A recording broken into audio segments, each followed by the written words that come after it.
кажи ми, облаче бяло, одей дежде си ми летяло, не видя ли бащини ми двори и не чули майка да говори, не видя ли бащини ми двори и не чули майка да говори.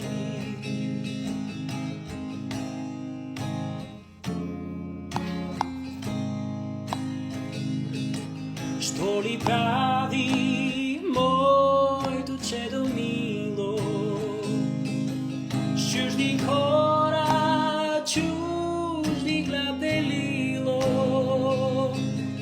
Ти кажи, облаче бяло, жив и здрав, че тук си ме видяло. Ти кажи, облаче бяло, жив и здрав, че тук си ме видяло.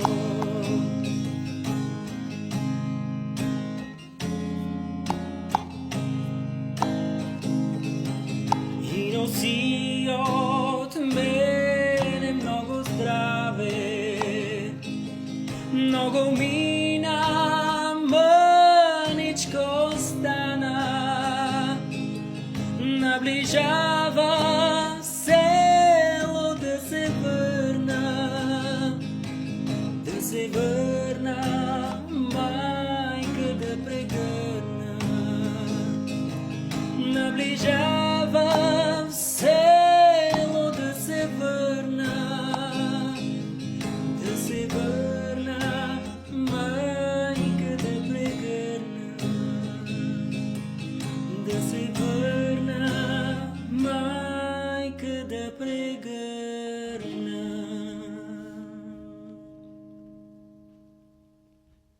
Едно кафе, с мене ти едно кафе, 5 минути искам само на кафе да бъдем двама.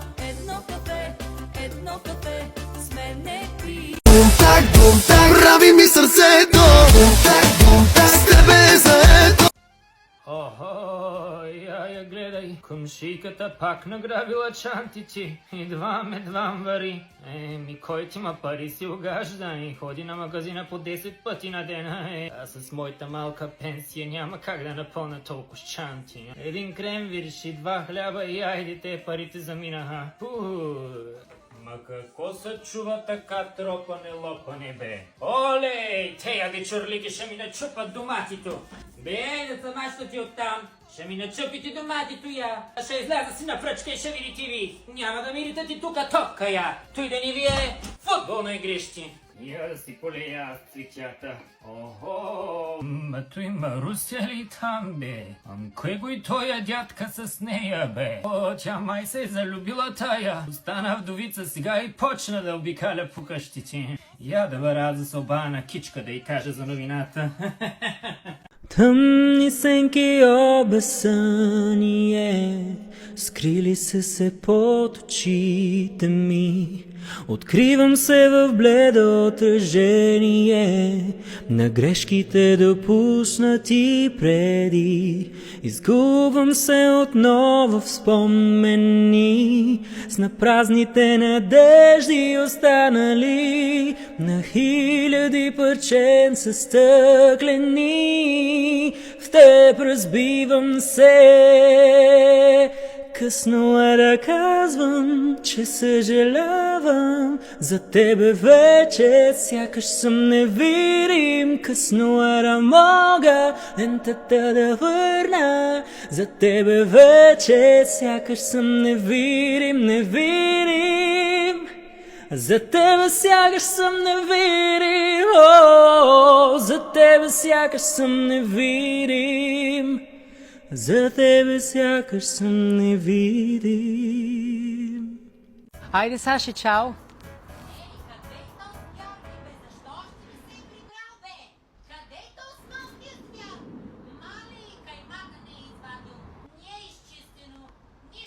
Олей, майка ми пак е откачила.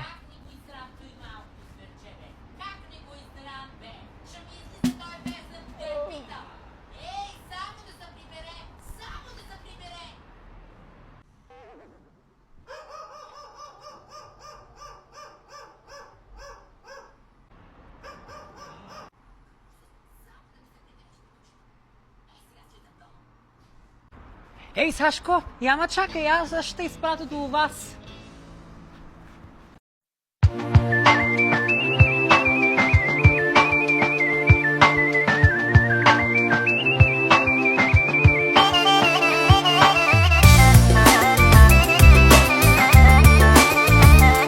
Един съвет към всички и пешеходци и шофьори. Първо започвам с пешеходците. Бъдете винаги внимателни.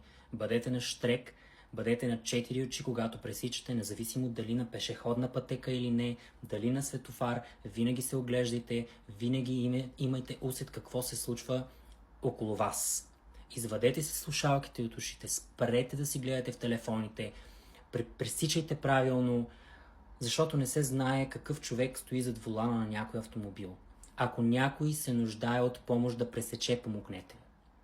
А сега и за шофьорите, това същото се отнася и за вас.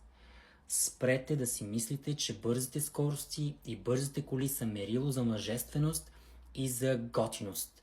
В никакъв случай това не е така, това е толкова демоде и не живеем вече в старите времена, в които ако някой има спортна кола и кара с 200, с 300 е най-готини, в никакъв случай. Един нормален, интелигентен и здравомислещ човек не го вълнува каква кола караш. Напротив, вълнува го дали караш безопасно, дали следваш знаците, дали караш в нормите. Това го вълнува един нормален, здравомислещ, интелигентен човек. Спрете да си мислите, че това, че карате с 200, с 300, ви прави по-големи мъже или супер готини. В никакъв случай не е така. Също така и за тези известни личности, които си позволяват да карат в нетрезво състояние, под влиянието на някакви субстанции. Вие сте един от проблемът в нашата държавица. Спрете да си мислите, че вие сте над законите и винаги ще минете 2-3 метра. И няма да бъдете осъждани за действията си. В никакъв случай. Вие също трябва да бъдете внимателни и да давате един пример на хората в България. Защото ако вие не го правите, те също няма да го правят. Така че малко се вземете в ръце и започнете да мислите правилно с тези глави, които имате на раменете си. Това, че сте известни личности, не ви прави повече от другите. Напротив, вие сте абсолютно като всички останали, просто с повече пари. Така че освестете се. Всички шофьори, всички пешеходци, бъдете внимателни, защото според мен в България имаме толкова много проблеми, но най-големият ни проблем е войната на пътищата. Така че бъдете по-разумни и карайте внимателно.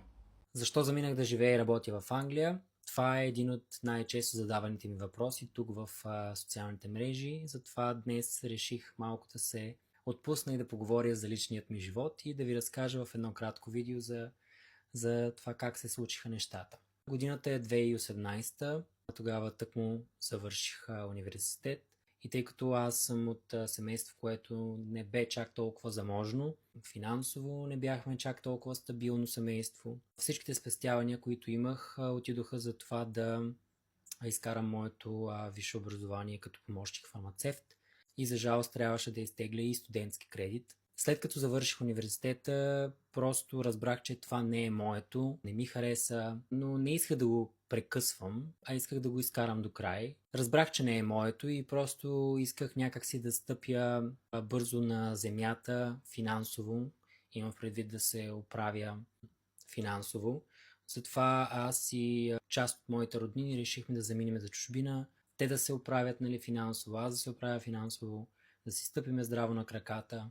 Варианта беше да заминем за Англия, тъй като знам английски, имахме така оферта и естествено първата работа, която работихме, беше на полето. Да, някой ще кажат, брал си ягоди ли? Всъщност да, брах ягоди. Никога не съм го крил и няма да го крия. Няма срамна работа. Аз съм човек от село и имал съм доста подигравателни коментари под видеята ми, в които са казвали, ти си берач на ягоди, заминал си в Англия да береш ягоди и така нататък. Искам да ви кажа, че няма нищо срамно в това. Няма нужда да се подигравате с хората. Хората поне си изкарват хляба с честен труд и пот. Да, реших да бера в началото карфиол, след това ягоди. След това се прибрахме в България отново за малко и реших с приятели този път да заминем в чужбина отново. Но този път започваме да работим в различни складове за зеленчуци, плодове, за дрехи, аксесуари, обувки и така нататък.